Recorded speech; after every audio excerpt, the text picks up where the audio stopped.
This year, the Austin area has seen an increase in calls for help from people experiencing sexual assault and domestic violence. Now, that's all according to new data from Austin nonprofit Safe Alliance.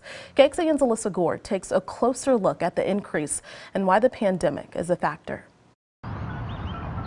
With a phone call, text, or online chat, anyone can reach the confidential hotline for Austin's Safe Alliance 24 hours a day.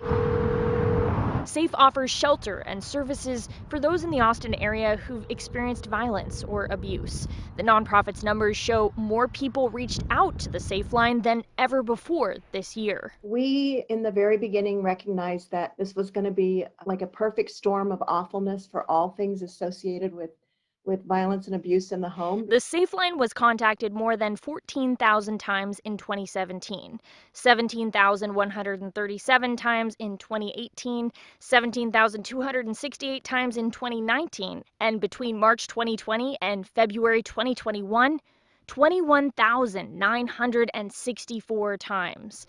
SAFE CEO Kelly White says while there may be several reasons for the increase, one stands out. There's no question that there were a number of folks that it was related to COVID. 3/4 of those calls were domestic violence related, with many people unable to escape their abusers. In the past, they would have gone to a neighbor's house, and the neighbor now said, "You can't come here. It's not safe." As vaccines are rolled out and things open back up, White expects her team to field fewer domestic violence calls and more sexual assault calls.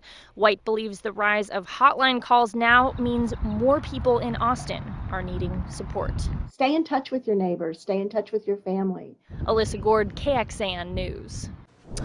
Well, the Hayes-Caldwell Women's Center says last fall it had fewer calls than 2019, but the calls have increased each month since then. Now, the center's emergency shelter has been full for a while now, which workers say is from an increase in need over the last year. You can reach the center's 24-hour hotline at 512-396-HELP.